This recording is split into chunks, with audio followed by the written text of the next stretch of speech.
The hot Arizona sun beat down mercilessly as Garrett Reed galloped into Copper Creek, his reputation riding ahead of him like a dust cloud. Folks along Main Street paused to watch the infamous bounty hunter pass by, his face shadowed beneath a worn leather hat, his eyes fixed straight ahead. Only Garrett didn't notice the stares. His attention had been captured by something else entirely. The sight of Grace Wilson standing alone outside the general store, chin held high despite the circle of whispering women who'd just walked away from her, their laughter cutting through the afternoon air like knives.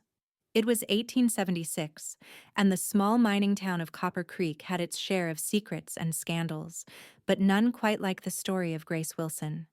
At 24, she was neither widow nor wife, just a woman who'd arrived 2 years prior with nothing but determination and a wagon full of medical supplies. She'd set up as the town's only nurse, taking over a small cabin on the outskirts of town after old Doc Miller passed. The townsfolk tolerated her presence when they needed her skills, but whispered behind her back when they didn't. Garrett had heard tales of the lady doctor who dared practice medicine without a husband to grant her legitimacy. He'd heard plenty during his 3-day ride to Copper Creek, where he'd come tracking a fugitive. What he hadn't expected was to feel such immediate indignation at the sight of her isolation. As he tethered his horse outside the saloon, he watched her gather her packages with practiced dignity. Something about her quiet strength stopped him from heading straight inside for the whiskey he'd been craving. Instead, he found himself walking toward her as the last of her tormentors disappeared around the corner. "Madam," he said, removing his hat, "looks like you could use a hand with those parcels." Grace turned, surprise flashing across her face before suspicion quickly replaced it. She studied him with eyes the color of summer sage, taking in his trail-worn appearance, the twin Colts at his hips, and the bounty hunter's star pinned to his vest. "I managed just fine on my own, Mr.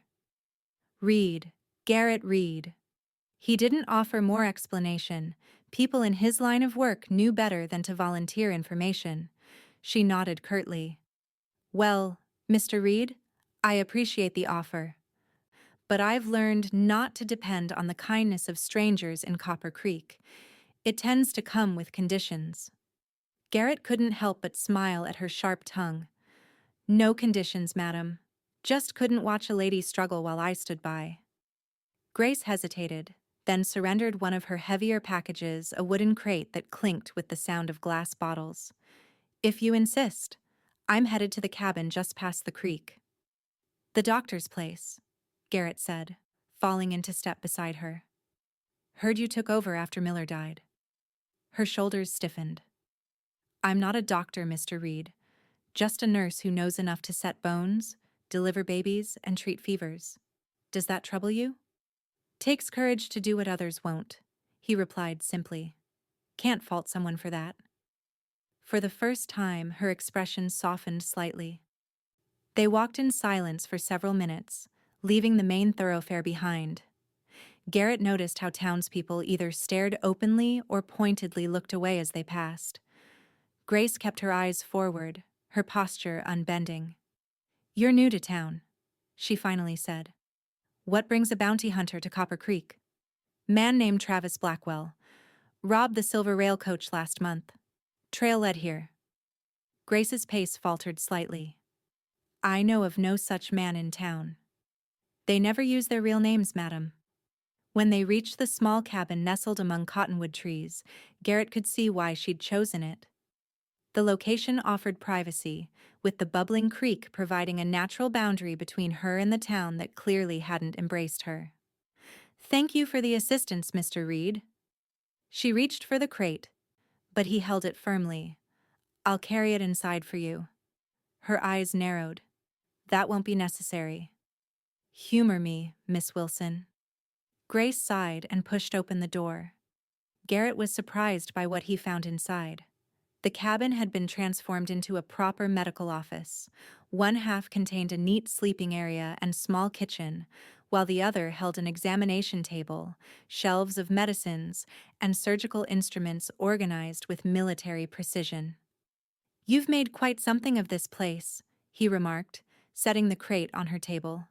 People get hurt whether they approve of me or not, she replied, unpacking bottles of antiseptic and organizing them on her shelves.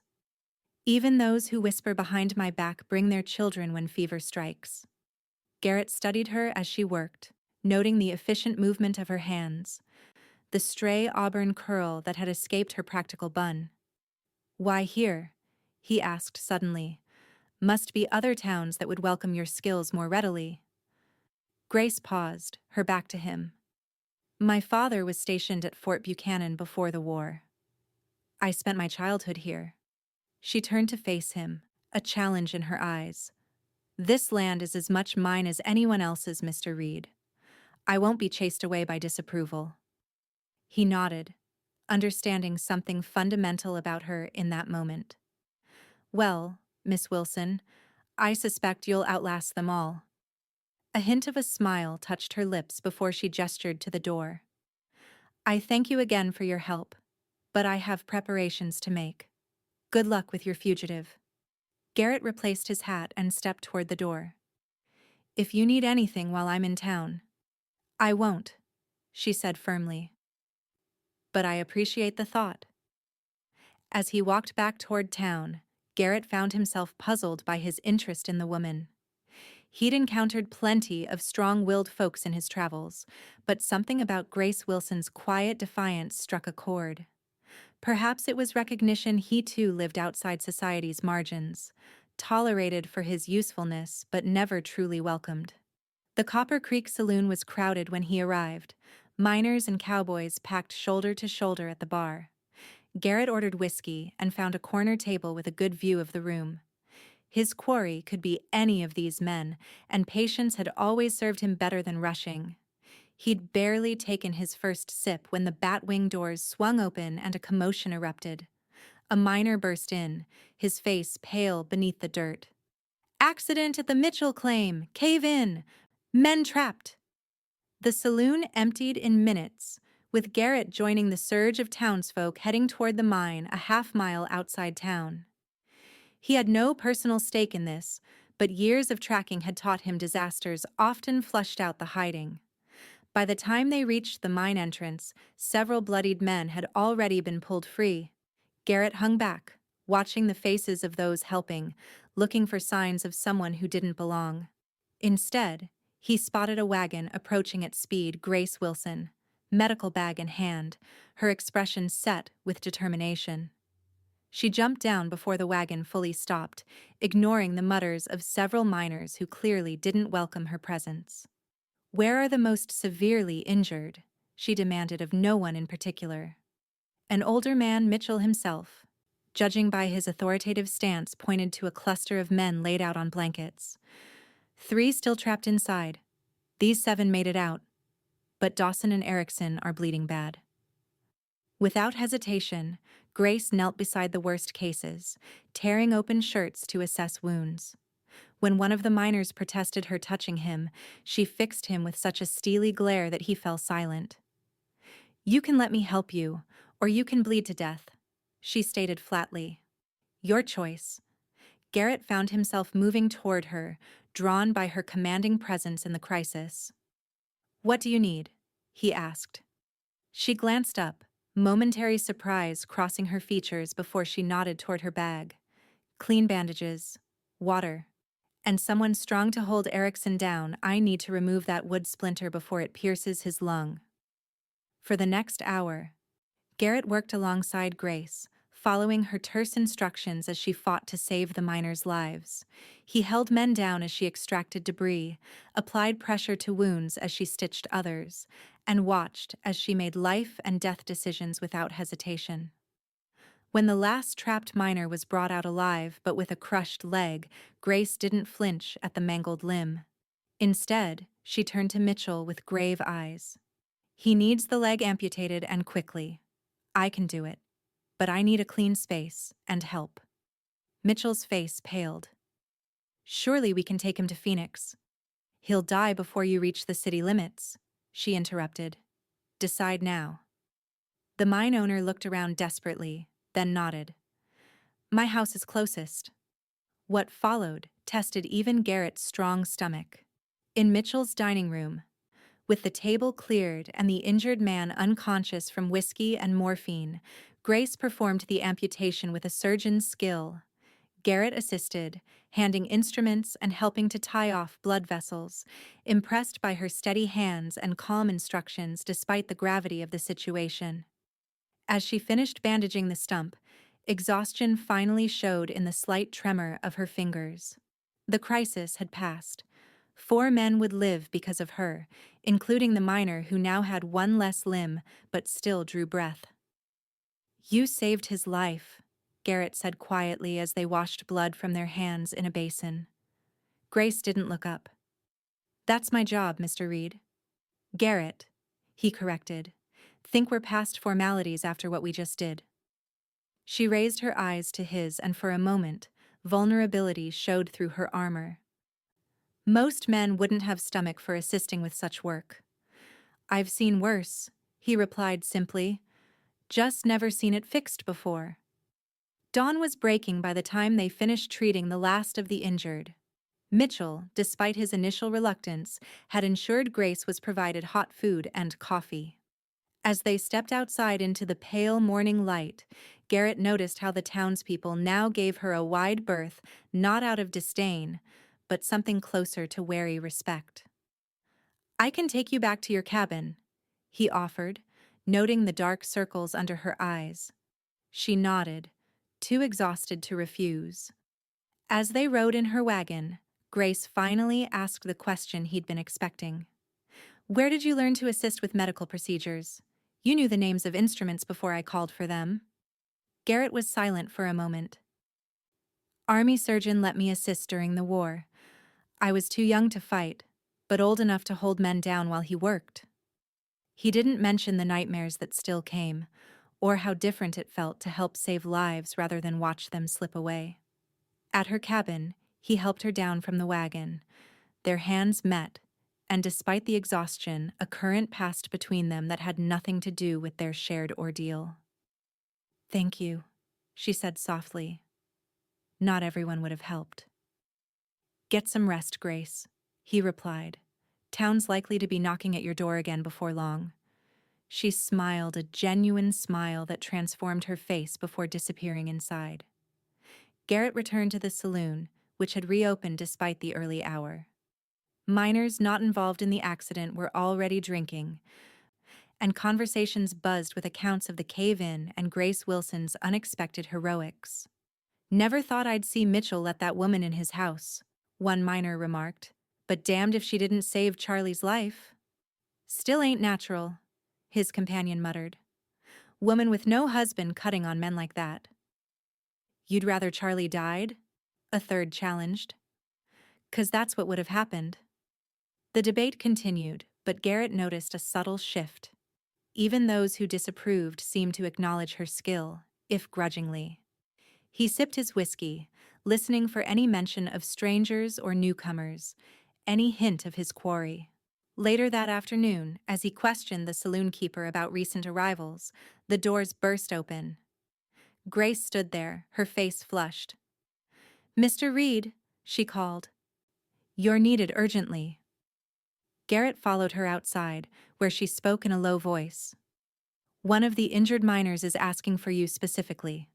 Says he has information about the man you're seeking." They rode to the Mitchell house together, where 3 of the most seriously injured miners were still being cared for. In a back bedroom, Garrett found a young man he recognized from the rescue, barely 20, with a bandaged head and splinted arm. "You the bounty hunter?" the young miner whispered. Garrett nodded, taking a seat beside the bed. Grace remained by the door, ostensibly checking bandages but clearly listening. "Man you're looking for, he's working at the livery. Calls himself Smith, but I recognized him from a wanted poster in Tucson. Didn't say nothing 'cause he threatened my sister in Phoenix if I talked." "Why tell me now?" Garrett asked. The young man's eyes flicked to Grace.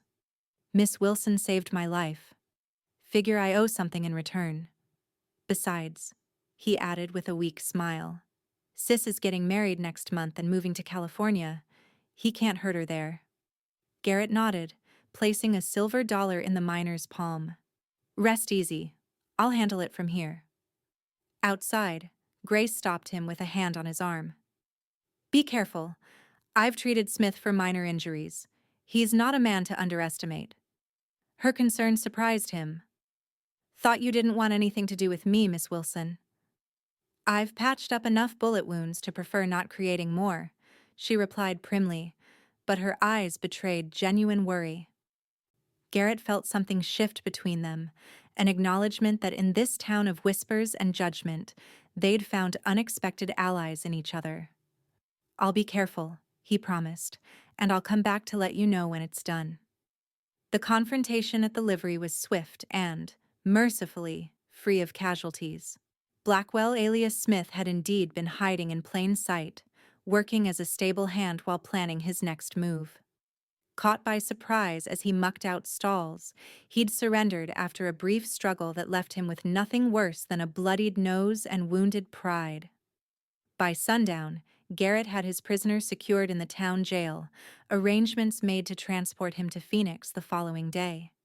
His business in Copper Creek was concluded, yet he found himself reluctant to leave. As promised, he stopped at Grace's cabin on his way from the jail. She answered his knock immediately, as though she'd been waiting. It's done, he said simply. No one hurt. Relief washed over her face. Good. That's good. She hesitated, then stepped back. Would you like some coffee? The invitation surprised him, but he accepted, ducking through the doorway into her neat cabin. The medical side had been cleaned and reorganized since the mine disaster. A pot of stew simmered on the stove, filling the space with a homey aroma that seemed at odds with the clinical surroundings. You should know, he said, as she poured coffee into two mismatched cups. Blackwell had been watching you.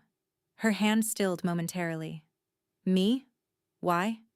You treat everyone, ask no questions. He figured if he got hurt during his next job, you'd be a safer bet than a doctor who might report him. Grace set the cups down with deliberate care. He wouldn't be the first criminal I've treated, though most don't usually announce their intentions beforehand. Garrett studied her face. Doesn't that bother you? Helping men who hurt others? I don't heal the man, Mr. Reed. I heal the injury. She met his eyes steadily. Just as you don't judge the crime, you enforce the law. We both have our duties. He couldn't argue with her logic. They sipped their coffee in companionable silence until Garrett finally asked what had been on his mind since the mine. The town treated you differently today, after what you did for those miners. Grace smiled ruefully. It won't last. By next week, they'll remember I'm still a woman practicing medicine without a husband or proper degree. Some things don't change easily.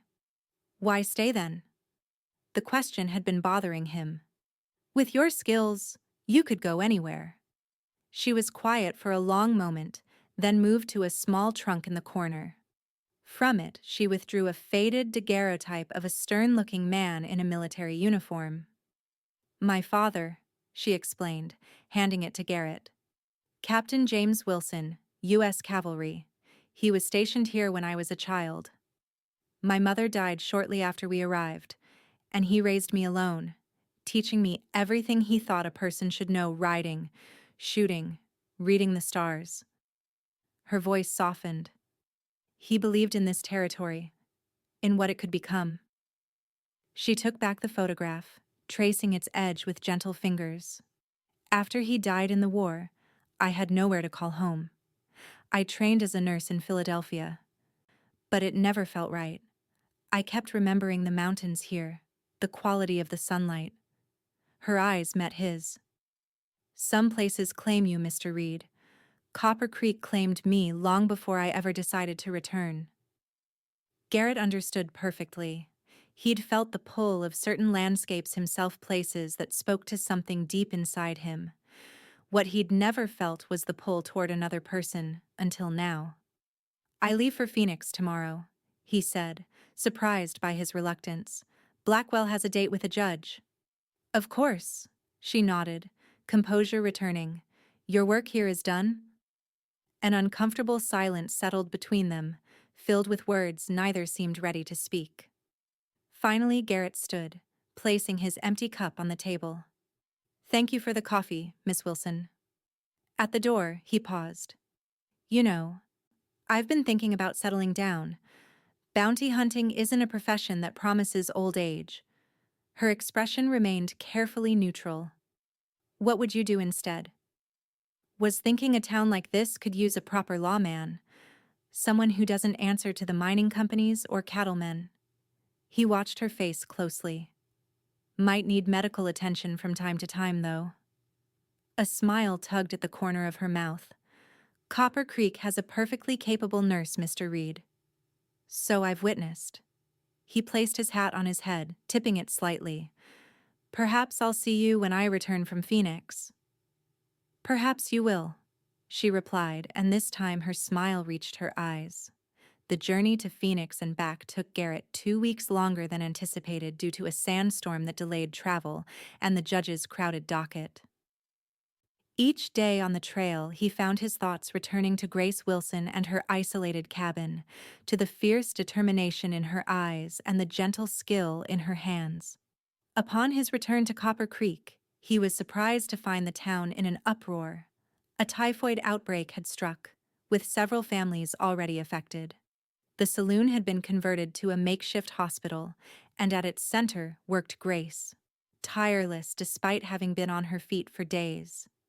Garrett didn't hesitate. He stabled his horse and walked straight to the saloon, rolling up his sleeves as he entered. Grace looked up from the bedside of a feverish child, exhaustion etched in the dark circles beneath her eyes, but her face brightened momentarily at the sight of him.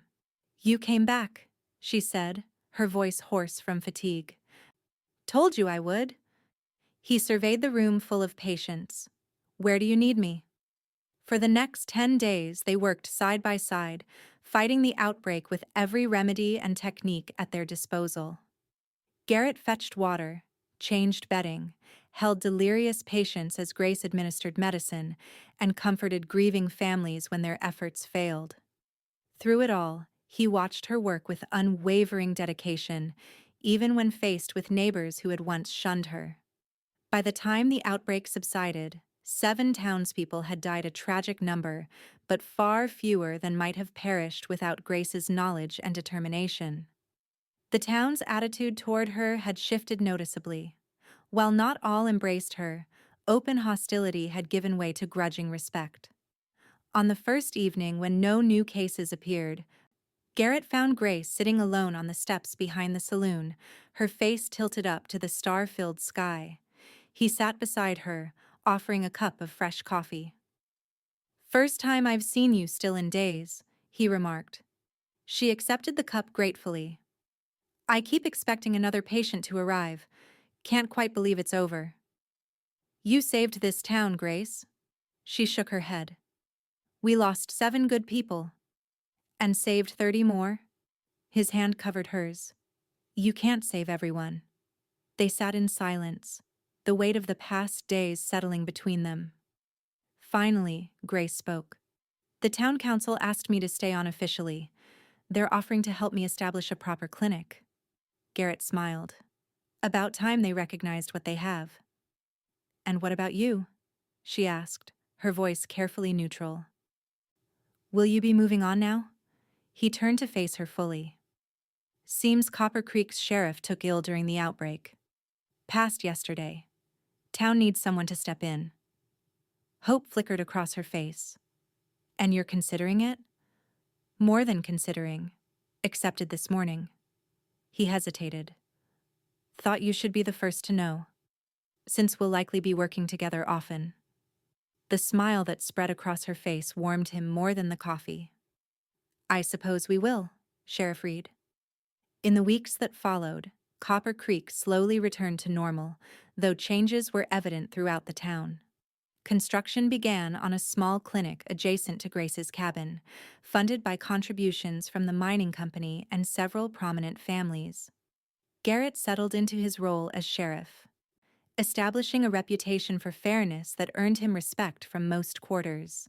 They developed a comfortable routine, Grace focused on healing, Garrett on maintaining order. They shared occasional meals, exchanged books, and gradually became fixtures in each other's lives without either acknowledging the growing feelings between them. It was the arrival of Dr. Edmund Prescott that forced their unspoken understanding into the open. The physician from San Francisco had heard about the typhoid outbreak and Grace's handling of it. Impressed by accounts of her skill, he'd come to offer her a position at a women's hospital being established in California, a rare opportunity for a female medical practitioner. Garrett learned of the offer while making his evening rounds. Two women gossiping outside the dressmaker's shop fell silent as he approached, then resumed their conversation more loudly. "Can you imagine? A proper position in San Francisco? Of course she'll accept. And why shouldn't she? Nothing keeping her here except memories and hard work." The words struck Garrett like a physical blow. He finished his rounds mechanically, thoughts churning. Of course Grace would leave. Why wouldn't she? Copper Creek had only recently begun to accept her, while San Francisco offered legitimate recognition of her skills. He found himself outside her cabin as dusk settled over the mountains. Light glowed from her windows, and through the glass, he could see her writing at her small desk, her brow furrowed in concentration. His knock brought her to the door, surprise and pleasure warming her expression. "Garrett, I wasn't expecting you tonight. Heard you had a visitor today," he said without preamble. "A doctor from San Francisco." Her smile faltered slightly. "News travels fast. Yes, Dr. Prescott arrived on the afternoon stage. He's staying at the hotel. And he offered you a position." Garrett kept his tone neutral, though his chest tightened at her nod of confirmation. "At a new women's hospital," she said, stepping back to allow him entry. "It's quite an opportunity." Inside, he noticed papers spread across her desk letters with San Francisco letterheads, so she was seriously considering it. The realization left him uncharacteristically speechless. Grace studied his face. "You're upset." "Not upset," he corrected. "Just surprised. Though I shouldn't be. You deserve recognition for your skills." She folded her arms, eyes narrowing slightly. "But you think I should stay. I think you should do what makes you happy." "That's not an answer, Garrett." He removed his hat, turning it in his hands. "What do you want me to say, Grace? That Copper Creek needs you?" "It does." "That your patients would suffer without you?" "They would." He looked up, finally meeting her eyes. "That I'd miss you every day? Because that's the God's honest truth." Color rose in her cheeks. "You've never said anything like that before." "Never thought I'd need to." He set his hat aside and stepped closer. "Thought we had an understanding between us. Something building." "An understanding," she repeated softly. "Is that what we have?" Garrett had faced down armed outlaws with less trepidation than he felt in this moment. "I love you, Grace Wilson. Have since I watched you save that miner's life. Maybe even before, when I saw you walking alone, head high despite everything this town threw at you." Her eyes widened, lips parting in surprise. "Garrett, I'm not asking you to stay for me," he continued quickly. "If San Francisco is what you want, I'll wish you well and mean it. But if there's any part of you that feels what I feel, that sees a future here with me, then I'm asking you to consider it." Grace was silent for so long that Garrett began to regret his impulsive declaration. Then, to his amazement, she laughed a bright, unexpected sound that transformed her face. "You are the most infuriating man," she said, stepping closer until barely a handspan separated them. "For months, I've waited for some sign that you saw me as more than the town nurse. Some indication that your feelings matched mine." Hope flared in his chest. "And do they? Match, I mean." In answer, she placed her hands on his chest and rose on tiptoes to press her lips to his. The kiss was brief, but unmistakable in its meaning. I declined Dr. Prescott's offer this afternoon, she whispered against his mouth. My place is here. It always has been. Garrett's arms encircled her waist, drawing her closer. With the town that once shunned you? She smiled up at him. With the man who never did. Their second kiss lingered, a promise exchanged without words. When they finally parted, Garrett kept her close, unwilling to break the connection between them. What will you tell the good doctor? He asked. That I'm establishing my own practice here. That Copper Creek needs me. Her fingers traced the line of his jaw. That I've found something worth staying for.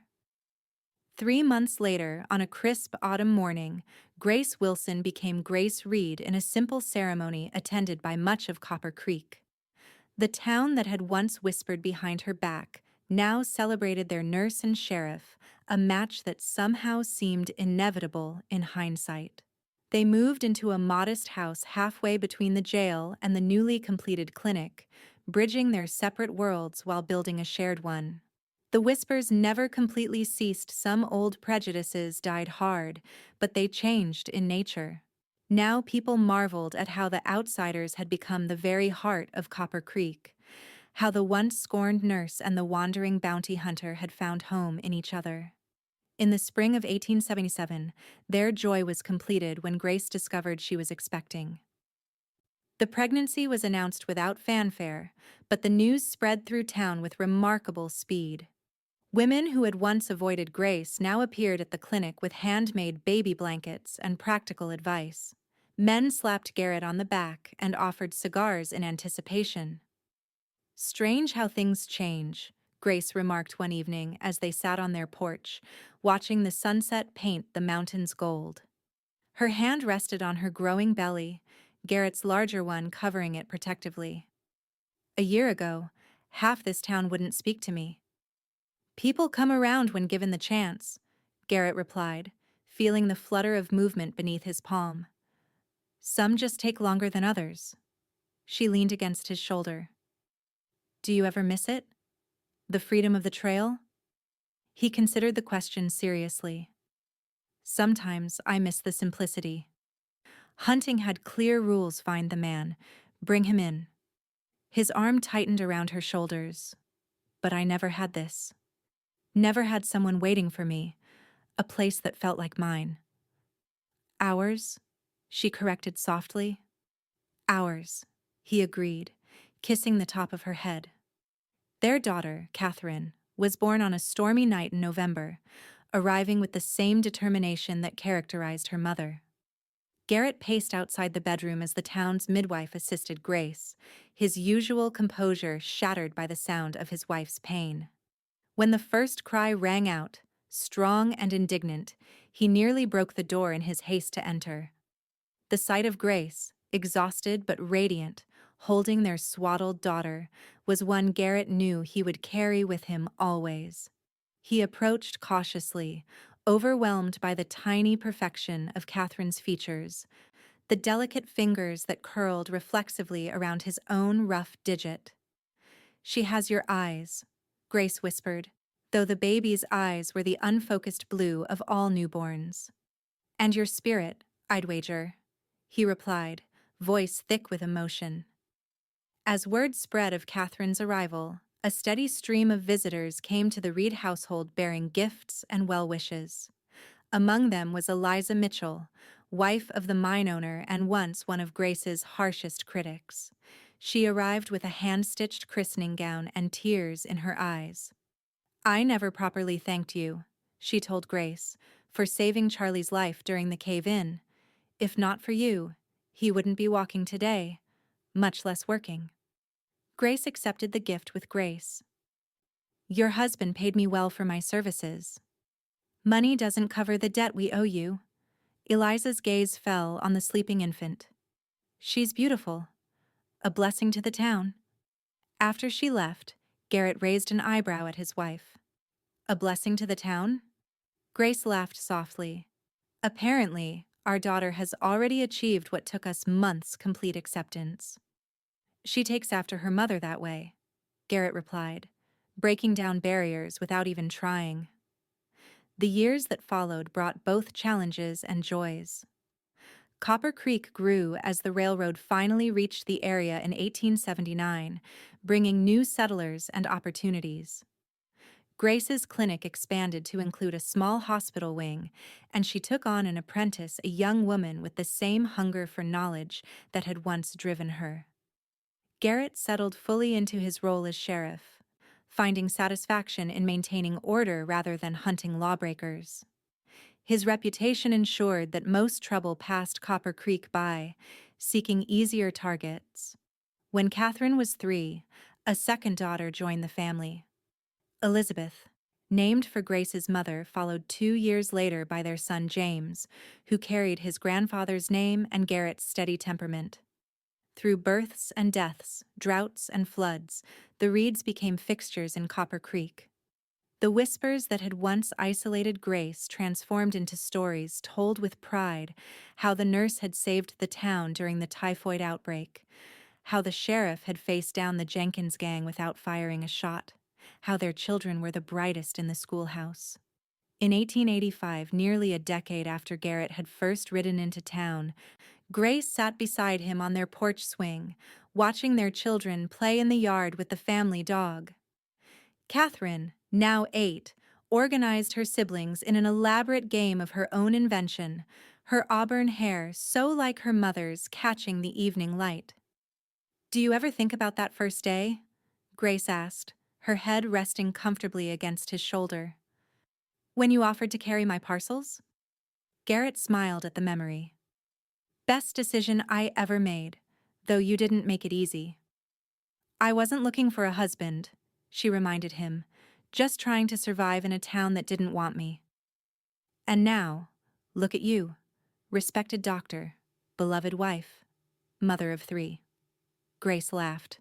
"4," she corrected, guiding his hand to her stomach where the barest curve was beginning to show. His eyes widened in surprise, then crinkled with joy as he gathered her closer. "4," he repeated in wonder. From the street came the sound of approaching horses. The Mitchell family rode by, waving cheerfully. Behind them, the new schoolteacher and her husband tipped their hats in greeting. Further down, miners heading home from their shift called out good evenings. "We've outlived them all," Grace murmured, watching the passers-by with contentment. "Outlived who?" Garrett asked, momentarily confused. "The whispers, the judgment." She looked up at him, eyes reflecting the same strength that had first captivated him. "Every single person who said I didn't belong, that I couldn't succeed without a husband, that a woman had no business practicing medicine, that we'd never last," he added, remembering the speculation that had followed their wedding. "That too." Her smile held the quiet triumph of battles long won. "We built something they said was impossible, Garrett. A life on our own terms." He kissed her then, there on their porch for all of Copper Creek to see. Neither of them cared about the potential for gossip. They'd earned the right to their happiness, forged it through years of service and dedication to each other and their community. Later that night, as Grace slept beside him, Garrett reflected on the journey that had brought him here.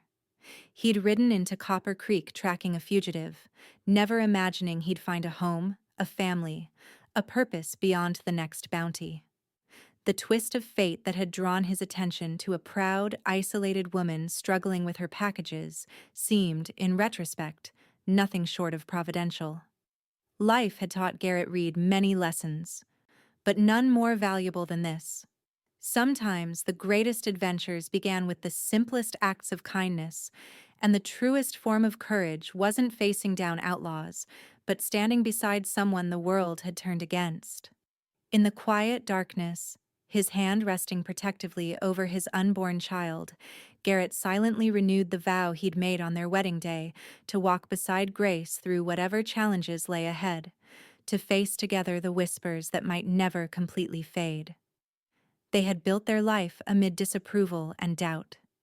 They had proven, day by day and year by year, that love could flourish in the most unlikely soil. and they would continue to do so, outlasting every whispering neighbor until the only stories told about the sheriff and the doctor of Copper Creek were tales of respect, admiration, and a love that had transformed not just two lives, but an entire town. As dawn broke over the mountains, casting golden light across their bedroom, Garrett watched his wife stir and open her eyes. The years had added subtle lines at their corners, but they held the same determination and intelligence that had first captivated him on a dusty street nearly a decade ago. "Good morning," she murmured, reaching up to touch his face. "Good morning," he replied, capturing her hand and pressing a kiss to her palm. Outside, Copper Creek was waking up the town that had once shunned them, now unimaginable without them at its heart.